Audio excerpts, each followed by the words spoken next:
Olá, bom dia, graça e paz, louvado seja Deus. Tudo bem com você?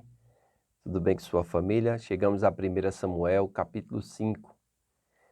Diante do que nós vamos ler, parece algo cômico, mas é algo muito sério. Vai revelar o poder de Deus contra o engano dos deuses pagãos, né, dos povos pagãos. Porque, como vocês viram ontem, né, aqui vai narrar a arca de Deus é levada e é colocada no templo do Deus filisteu. Olha o que é que acontece. 1 Samuel capítulo 5. Os filisteus tomaram a arca de Deus e a levaram de Ebenezer a Asdode. Tomaram os filisteus a arca de Deus e a meteram na casa de Dagom, junto a este. Levantando-se, porém, de madrugada os de Asdode, no dia seguinte, eis que estava caído Dagom com o rosto em terra diante da arca do Senhor. Tomaram-no e tornaram a pô-lo no seu lugar. Levantando-se de madrugada no dia seguinte, pela manhã, eis que Dagom jazia caído de bruços diante da arca do Senhor. A cabeça de Dagom e as duas mãos estavam cortadas sobre o limiar. Dele ficara apenas o tronco. Por isso os sacerdotes de Dagom e todos os que entram no seu templo não lhe pisam o limiar em Asdod até o dia de hoje. Versículo 6. Porém a mão do Senhor castigou duramente os de Asdod, e os assolou e os feriu de tumores, tanto em Asdod como no seu território. Vendo os homens de Asdod que assim era, disseram: Não fique conosco a arca do Deus de Israel, pois a sua mão é dura sobre nós e sobre Dagom, nosso Deus. Pelo que enviaram mensageiros e congregaram a si todos os príncipes dos filisteus e disseram: Que faremos da arca do Deus de Israel? Respondeu-lhes: Seja levada a arca do Deus de Israel até Gate, e depois, de cidade em cidade, a levaram até Gate. Depois de a terem levado, a mão do Senhor foi contra aquela cidade, com muito grande terror, pois feriu os homens daquela cidade, desde o pequeno até o grande, e lhe nasceram tumores. Então, enviaram a arca de Deus a Ecrom.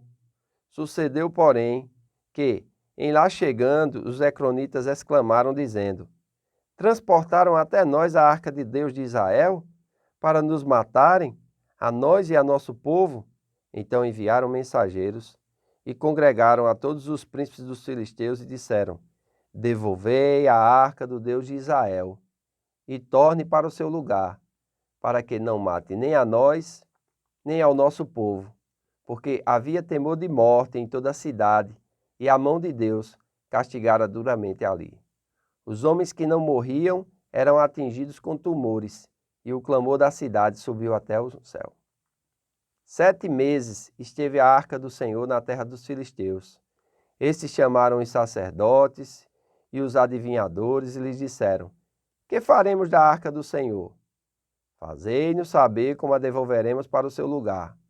Responderam eles: Quando enviardes a arca do Deus de Israel, não a envieis vazia, porém enviá-las-ei a seu Deus com uma oferta pela culpa. Então sereis curados e sabereis, porque a sua mão se não tira de vós.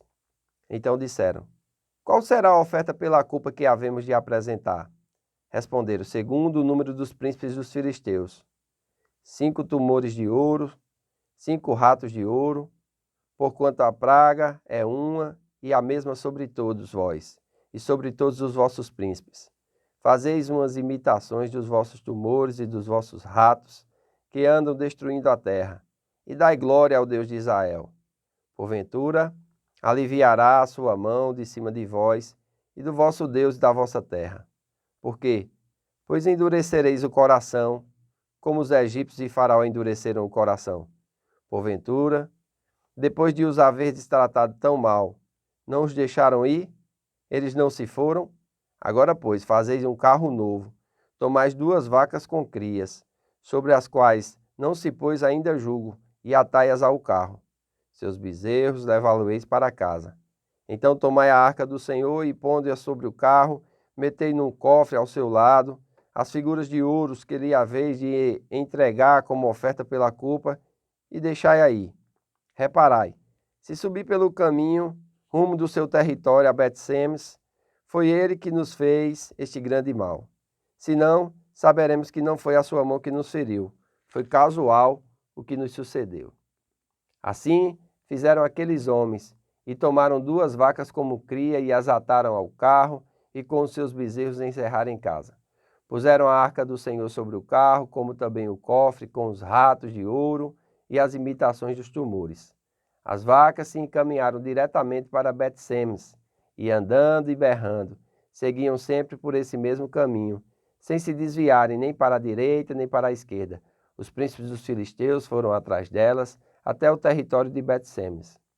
Andavam de Bet-Semes fazendo a cega do trigo no vale, e levantando os olhos, viram a arca, e vendo-a se alegraram.